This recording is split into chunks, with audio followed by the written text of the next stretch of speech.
My birthday was supposed to be the best night ever. At least, that's what I told myself.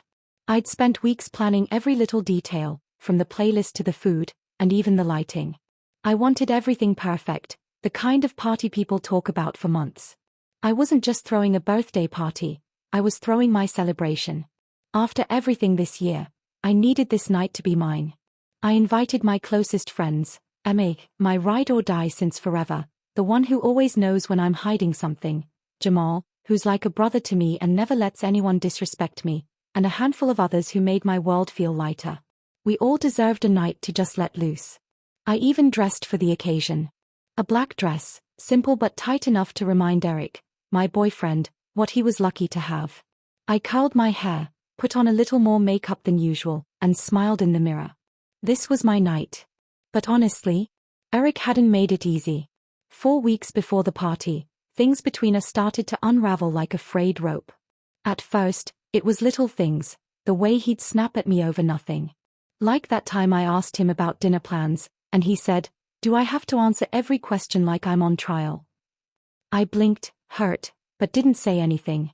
Then came the silence. He'd stop texting back, leaving me hanging for hours or even whole days. Sometimes when I'd call, he'd let it ring until voicemail. And when I saw him, he was distant, like I was an annoying interruption to his day. He stopped telling me about his work, his friends, the little pieces of his life that made me feel close to him. One night, I tried to talk to him about it. "Eric, are we okay? You've been different lately." He looked at me like I was crazy. "I'm fine.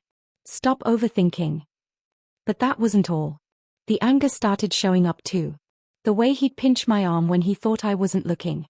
Or how his voice would get sharp, almost cold, when I asked too many questions. I tried to convince myself it was stress, that he wasn't really trying to hurt me. Yet the worst was how he began to control little things, who I could talk to, what I could wear. He didn't say it outright, but the messages were clear. "Why do you need to go out with MIA again? She's always making you laugh like I'm not around. Are you seriously going to wear that? You want everyone looking at you instead of me." It wasn't just jealousy. It was about power. About making sure I knew he was in charge. I felt trapped, but I didn't want to admit it, even to myself.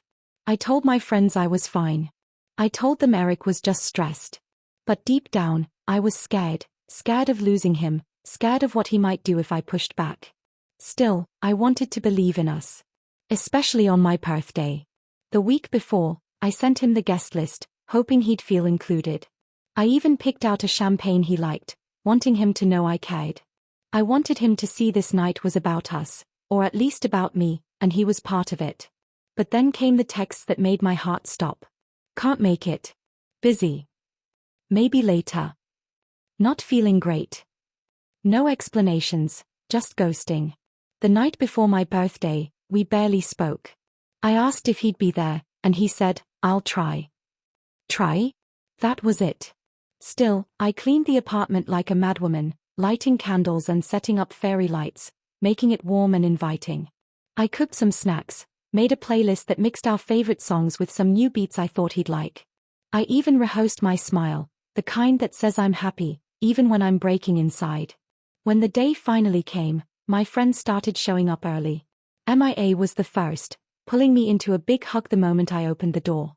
"Girl, you look amazing," she said, eyes sparkling. "Thanks," I said, trying to believe it myself. Jamal came next, carrying a huge bouquet of flowers. "Happy birthday, Queen," he said with that goofy grin that always made me laugh. The room filled with laughter and music. People danced, joked, and snapped pictures like they were capturing little moments of joy, and for a while, I forgot about Eric being late. But every time the door opened, my heart jumped. Was that him? Was this finally my moment? Nope. Just the delivery guy, or a friend coming in late. As the night wore on, I noticed my phone buzzing in my purse. A text from Eric. "Running late. Don't wait up." That message felt like a punch to the gut. Don't wait up? Was he really saying he might not even come? I shoved the phone back in my bag and told myself to keep smiling. My friends noticed, but I told them everything was fine. Emmy pulled me aside later, whispering, "You okay? He's really acting weird." "I'm fine," I said, though the lie tasted bitter. That's when the doubt started creeping in. Was this really love? Was this what I deserved? By the time the party was in full swing, the shadows around me felt heavier, like I was carrying a secret weight no one saw. And then, just when I thought things couldn't get worse, Eric finally showed up. But he wasn't alone. The music was still pumping, people laughing and dancing, the night carrying that perfect buzz of good vibes. I was trying to lose myself in the moment, reminding myself to smile, to dance, to enjoy. But my eyes kept flicking to the door like a hawk, waiting for Eric. The clock hit 10:15 p.m., and my heart started thumping a little faster, part hope, part dread. Then I saw him. Eric stepped through the doorway, but something was off. He wasn't alone. Behind him, trying to slip into the party like she belonged, was a girl I'd never seen before. Jessica. She had this calm, almost too cool for this world vibe, flawless hair, a tight red dress that screamed "look at me," and a smile that was all-knowing and sly. I felt my throat tighten. My friends noticed her too. Jamal's eyebrows shot up, and Emma gave me a look that said, "What the hell is this?" Eric's grin was too casual, too rehearsed, like he was daring me to say something. He introduced Jessica as a friend from a project. His voice was light, but I could hear the edge in it, the kind of edge that says I'm playing a game, and you're losing. "Hey," I said, keeping my voice steady but with a coolness I didn't quite feel. "Nice to meet you, Jessica." She smiled, but it was like she was smirking at a secret only she knew. The room went quiet for a split second. The energy shifted, like the air got heavier. People started glancing at each other, unsure whether to jump in or back away. Emma whispered to me, "Is this some kind of joke?" I didn't answer. How could I? My chest was tight, my hands shaking just a little. Eric stepped forward, clearly expecting me to be upset. Maybe even jealous. I could see it in his eyes, the cocky confidence of someone who thinks they are untouchable. But instead of yelling or crying, I smiled. A real smile, but sharp. "Thanks for coming," I said, loud enough for everyone to hear. Jessica's eyes flicked to mine, and I swear she was trying to steal my spotlight. But this was my night. The rest of the party awkwardly picked up again, but the vibe was gone. People didn't dance as much. Conversations fell flat. The music sounded tinny in the background. I noticed Jamal sidle up next to me, whispering, "You want me to kick her out?" I shook my head. "No. Let me handle this." I wasn't about to let Eric's stunt ruin the whole night. But I knew this wasn't just some random girl crashing my party. No way. Later, I pulled Eric aside, away from the crowd. "Who is she, really?" He shrugged like it was no big deal. "Just someone I've been seeing." My heart dropped. "Seeing? Eric, what the hell? You brought her to my birthday." His eyes flashed with something dark, anger? Defiance? I couldn't tell. "Relax. It's not like you and I are anything serious." The words hit me like a slap. Everything I'd believed in, all the nights we spent talking about our future, all the plans, suddenly felt like lies. I tried to keep my voice calm, but I could feel tears brimming. "Then why am I still here?" He didn't answer. Back in the living room, Jessica was playing it cool, laughing a little too loud at Eric's jokes, clearly enjoying the chaos she was causing. It was like watching a movie unfold in slow motion, and I was the star of the worst scene. My friends kept giving me those looks, the ones full of sympathy and "I'm sorry's." He wrapped an arm around my waist. "You don't have to deal with this alone." But I had to. Because this was my moment. My night. And if Eric wanted to act like a fool, I was going to make sure everyone saw it. I grabbed a glass of champagne, took a breath, and stepped back into the room, ready to flip the script. What happened next? Well, that's a story you don't want to miss. The room felt heavy with tension, like everyone was waiting for the next move in this twisted game Eric had started. Jessica was glowing, her smile all arrogant confidence, like she thought she'd already won. Eric was smirking, eyes flicking between me and her as if daring me to say something. But I wasn't going to be the sad girl in this story. I took a long sip from my champagne glass, letting the bubbles tickle my throat, and then I did something no one expected. I grabbed the microphone. The DJ was spinning tracks, but it was a small party, so the mic was right there, and everyone was watching me. "Hey, everyone," I said, voice steady but loud enough to cut through the music. Since you're all here, I thought I'd share a little story. Eric's smirk faltered for the first time. Jessica's eyes narrowed. I let the silence stretch just a beat longer, then dropped the bomb. You know, Eric here's been pretty busy lately. Busy enough to bring a guest to my birthday party, a guest I didn't know about until just now. A few gasps bubbled through the crowd. Jessica laughed nervously, but I kept going.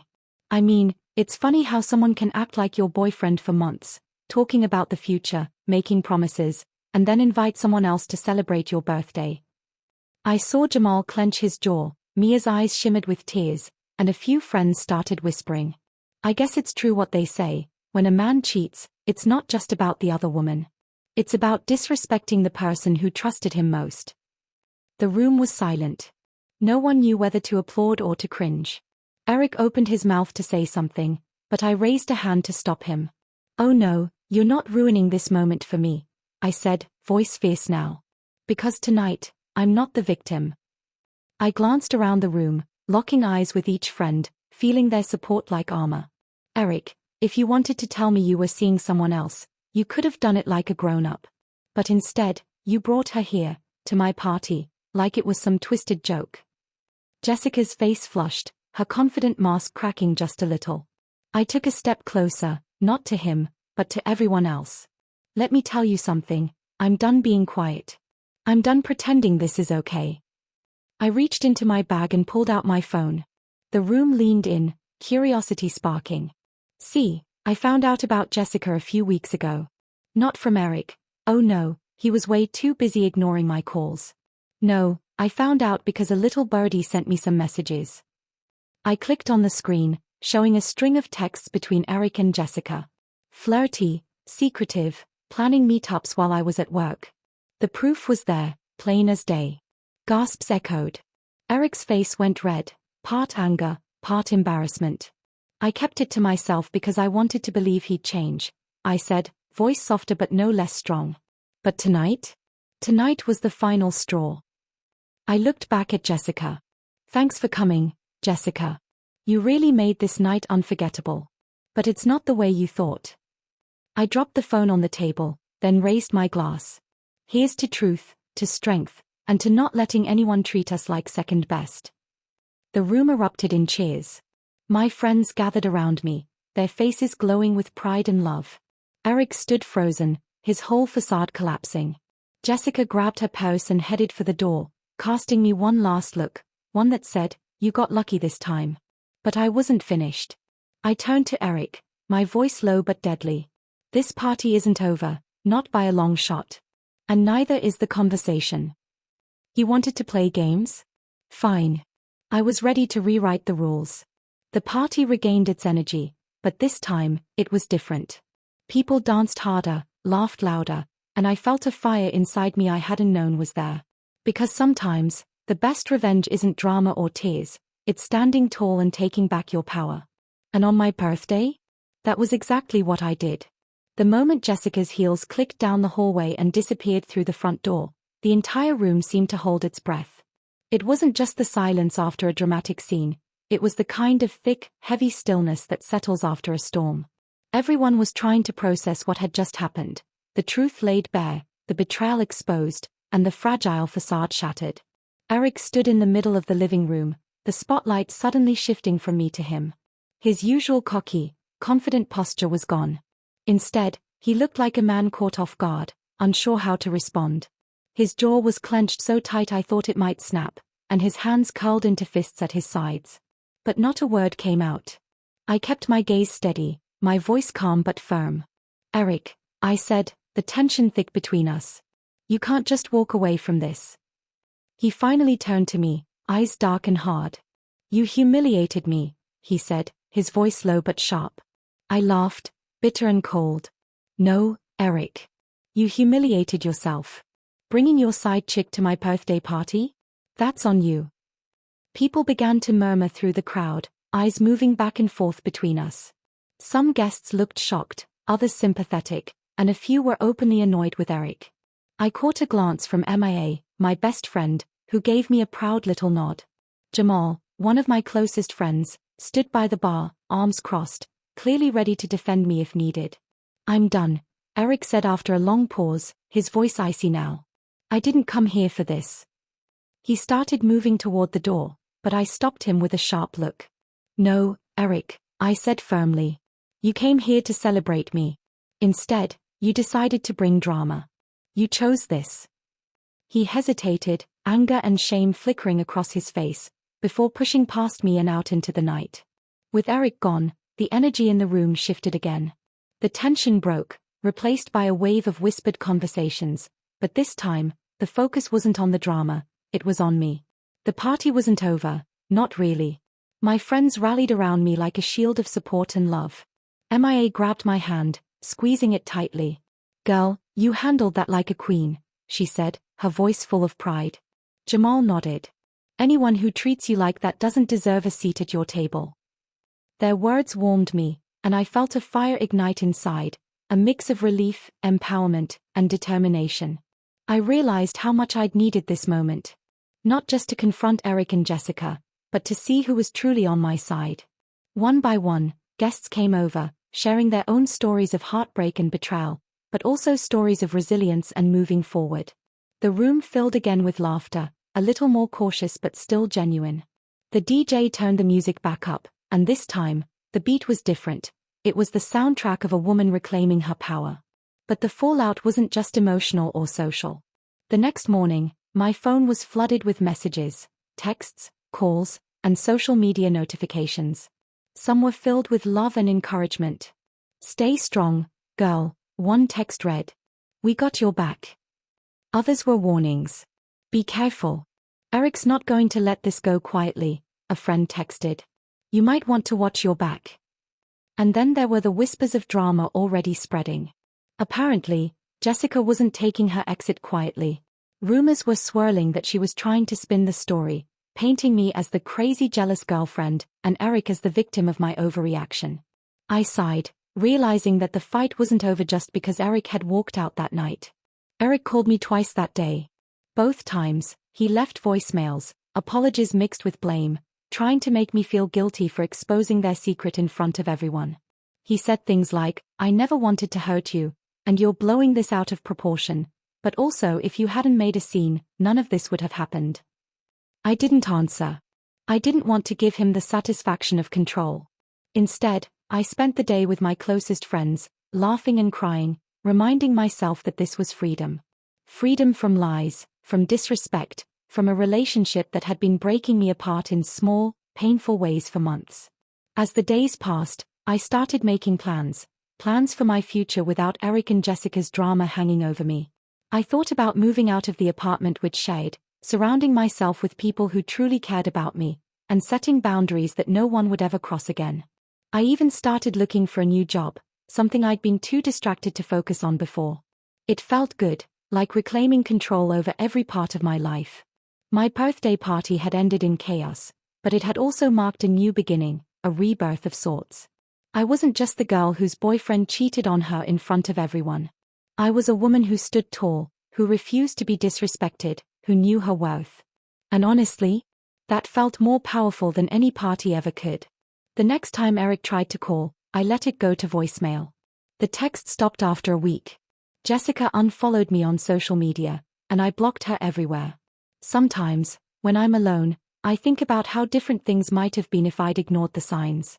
If I'd stayed silent. If I'd let Eric's lies slide. But I'm proud I didn't. Because sometimes, it takes one loud, messy, unforgettable night to break free from a toxic story, and start writing your own. The morning after my birthday party was one of the loneliest mornings I'd ever experienced. The air in my apartment was thick, heavy with the ghost of last night's chaos. The balloons I had painstakingly arranged were now drooping like wilted flowers, the cake was half-eaten, and the room smelled faintly of spilled wine and broken dreams. It was surreal to wake up surrounded by reminders of what was supposed to be a joyful celebration, only to realize it had turned into one of the most painful nights of my life.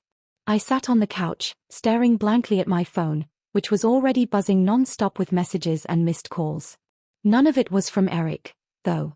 No, his calls were there too. 2 missed calls, 3 voicemails, and a flood of texts. I didn't answer. I couldn't. Each message was a twisted mix of apology and blame, as if trying to undo the damage while also trying to pin it all on me. "You embarrassed me," one voicemail said, his voice tight and bitter. "You ruined everything," another text read. "I never meant to hurt you," he pleaded in another message. But mixed in those words was the unmistakable bitterness of a man who knew he'd been caught red-handed. Eric's voice haunted me that morning, but I knew answering him would only give him more control I was finally taking back. Instead, I reached for my best friend Mia's number. Her voice was the first real comfort I heard all day. "You did what you had to do," she told me, steady in face. "You showed your worth. Don't let him make you doubt that." Mia had been by my side through everything, the subtle signs I ignored, the cold silences that grew between us, and now, the explosive betrayal. She knew Eric's type. The kind who charm you with one hand and stab you in the back with the other. As I listened to her, a strange sense of calm started to seep in. It wasn't instant, and it wasn't complete, but it was a start. The chaos of the night began to settle, and I could finally start to think clearly.